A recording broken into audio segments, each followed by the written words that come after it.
Dr. Neelkamal Kapoor ma'am, HOD Department of Pathology at AIIMS. Ma'am thank you so much, आप अपना कीमती समय निकाल कर यहाँ पर आए। तालियां प्लीज जोरदार करिए। मेरी MBBS के समय की मेरी प्रोफेसर रही है उस समय पैथोलॉजी डिपार्टमेंट में मैडम, GMC भोपाल से हैं। इस समय मैडम एम्स के अंदर है। बहुत कुछ सीखा मैडम से। Madam thank you so much. India में कई सारे आर्टिकल्स पढ़ता रहता हूँ, बुक्स में भी लिखते हैं। सर भी बहुत बड़े नॉवेलिस्ट हैं सर के। बहुत बहुत धन्यवाद गीतेंद्र, मुझे आज यहाँ याद करने के लिए। और किसी भी शिक्षक के लिए इससे बड़ा सम्मान कुछ नहीं हो सकता कि उसके बच्चे इस तरह से प्रगति करें।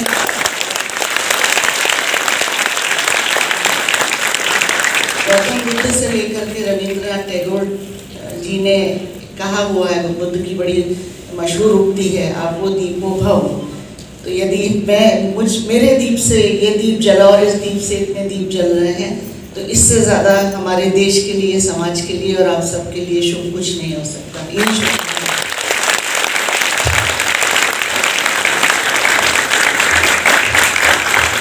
जोरदार तालियां एक बार फिर से, थोड़ा शोर भी होना चाहिए।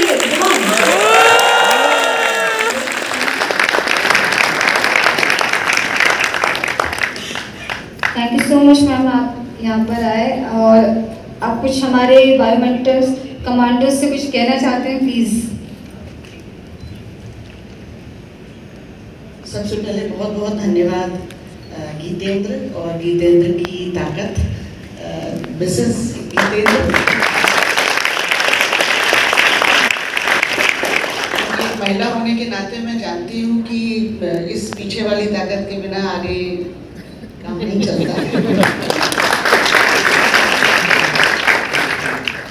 मंच पर उपस्थित शिक्षकगण, मंच के परे बैठे शिक्षकगण, आदरणीय मेरे ख्याल से अभिभावक हैं और हमारा भविष्य।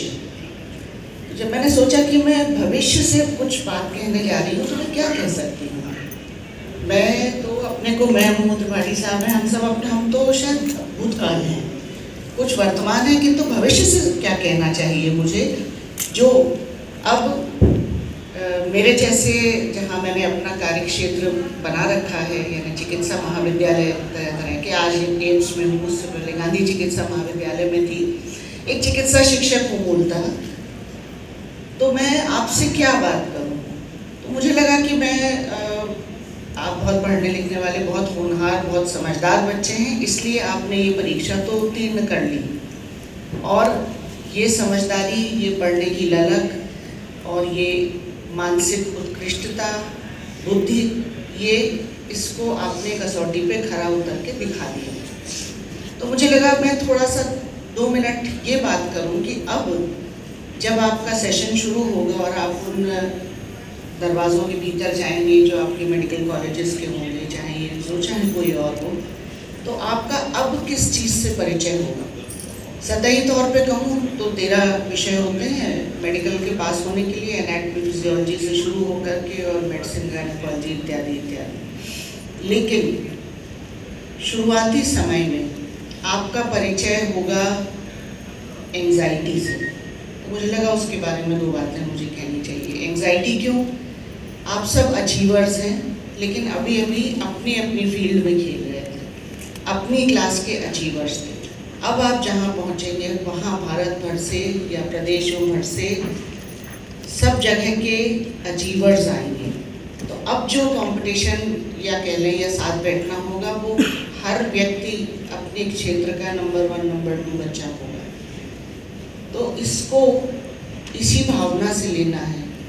एक मेरिट लिस्ट फिर से बनेगी, उसमें फिर कोई ऊपर कोई नीचे होगा, लेकिन अगर मैं अपनी क्लास में ऊपर था और आज इस मेरिट लिस्ट में 10 नंबर पे आता हूँ या 50 पे आता हूँ, तो भी ना उसमें परेशान होने की कोई बात है, ना घबराने की कोई बात है, क्योंकि जो व्यावसायिक शिक्षा होती है, प्रोफेशनल एजुकेशन, आप जहाँ पहुँच रहे हैं, जो MBBS करेंगे, उसका नाम होता है प्रोफेशनल एजुकेशन। प्रोफेशनल एजुकेशन में एक नहीं होता, शहर में एक डॉक्टर नहीं होता, बहुत सारे होते हैं, सबके लिए जगह होती है।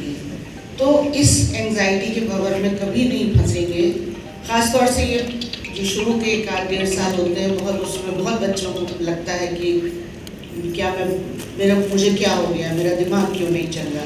दरअसल ऐसा कुछ नहीं होता कि दिमाग नहीं चल रहा, सबके दिमाग वैसे ही चल रहे होते हैं जैसे आज चल रहे हैं, जिसके कारण आप इन महान संस्थाओं के भीतर हैं। लेकिन हमें इस बात का ध्यान रखना है कि हम बहुत सौभाग्यशाली हैं कि हम अगर 50 या 100 या 150 या 250 बच्चों की क्लास में बैठे हैं तो हम एक इलीट क्लब के सदस्य हो गए हैं जिसमें सब अचीवर्स हैं। और उसमें अगर हम 250 की क्लास में 250वें नंबर पे भी हैं तो भी हम अचीवर हैं।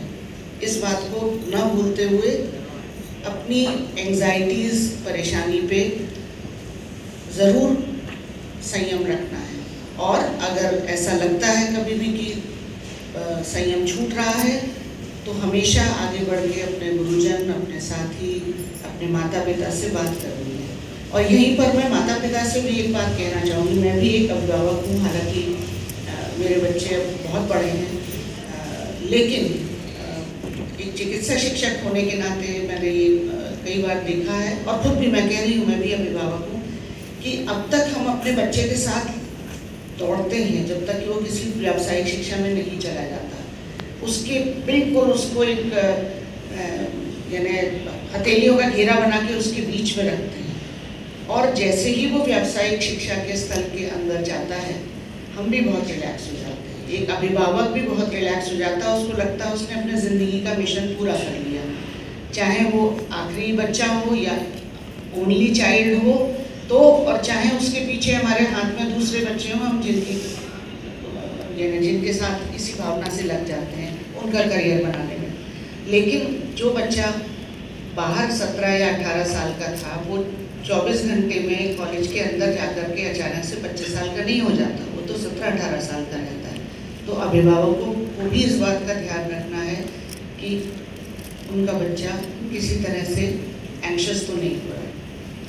एक और चीज़ मैं कहना चाहूँगी कि दूसरी चीज़ जो फेस करते हैं बच्चे अंदर आकर के, वो भय, फियर, डर। ऐसा लगता है बहुत किताबें हैं, बहुत कोर्स है। चिकित्सा विज्ञान सतत प्रगति करने वाला विज्ञान है, हमेशा आगे बढ़ता रहता है। आधे घंटे में नई खोज होती है, आप अंदर जब पढ़ेंगे तो देखेंगे। और जो कुछ विज्ञान में समाया जा चुका है वो भी बहुत मोटी मोटी भारी भारी ढेर पुस्तकों में भरा पड़ा है। और हमें वो पुस्तकें पढ़नी भी है, कंटेस्ट भी करनी है, विभिन्न परीक्षाओं में उनके जवाब भी देने हैं। तो क्या होता है कि उसको देख करके एक भय सा बन जाता है। तो मैं आप सभी जो यंग स्टूडेंट्स हैं, MBBS स्टूडेंट्स, मैं तो बोलूँगी एडमिशन तो हो चुके होंगे, नहीं हुए होंगे तो हो जाएंगे। इस बात को ध्यान में रखिए कि भय एक एब्स्ट्रैक्ट इमोशन है, एब्स्ट्रैक्ट नाउन है। कभी किसी ने भय को नाप सका है? कोई लंबाई, चौड़ाई, ऊंचाई, कोई डायमेंशन नहीं है। तो भय का डायमेंशन क्या होता है? भय का डायमेंशन होता है जितना आप उसे बनाते हैं। आप उसे 1 meter by 1 meter by 1 meter का बनाएंगे तो भय बहुत बड़ा है। आप 5 फुट 5 इंच के हैं और अपने भय को 6 बाय 6 बाय 6 का बनाएंगे तो भय बहुत बड़ा है। और आप अपने भय को कोई डायमेंशन नहीं देंगे तो भय है ही नहीं। तो शुरू का साल 1.5 साल इन भावनाओं के साथ बिताइए कि अपने ऊपर किसी भी प्रकार की नकारात्मकता को हावी नहीं होने देना है। अपने साथियों, गुरुजनों, जिसको भी आप मेंटर समझते हैं, अपने अभिभावकों, उनकी मदद लेनी है जब ऐसा कुछ प्रतीत हो। और साथ ही इतना भी डर के नहीं रहना है कि मौज मस्ती भूल जाएं। उसके लिए अपना टाइम मैनेजमेंट बहुत अच्छा रखना पड़ेगा कि मज़े भी कर लें, स्वस्थ मौज मस्ती उसका भी ध्यान रखें। और साथ ही पढ़ाई, कक्षाएं अटेंड करना, ये सब चीज़ें भी बहुत ज़रूरी है। क्योंकि अगर नियमित और अनुशासित पढ़ाई नहीं की जाती है मेडिकल के दौरान में तो एकदम संबल छूट जाता है और आप पीछे छूटते चले जाते हैं। मुझे लगता है मैंने ज़्यादा समय ले लिया, लेकिन मुझे पता नहीं आदत है, जब मैं यंग फेसेस को देखती हूँ तो मैं बहुत उत्साह से भर जाती हूँ और मुझे अपने देश का भविष्य फिर से बहुत उज्ज्वलन क्या होता है, एक चीज़ होती है सिनिसिज्म। जब आप मेरी मैं 40 साल से पढ़ा रही हूँ, मैं 1976 MBBS एडमिशन बैच की हूँ, बहुतों की तो शायद मम्मियाँ भी ना पैदा हुई हैं लेकिन फिर भी तो कहीं कहीं जाकर के आप सिनिकल हो जाते हैं, लेकिन जब आप लोगों को देखते हैं, आपकी आँखों में चमक दिखती है, तो वो मुझे फिर से ऊर्जावान कर देती है और थोड़ी मुझे वाणी में को धक्का दे देती है कि मैं फालतू बोलूँ। बहुत बहुत धन्यवाद आपसे।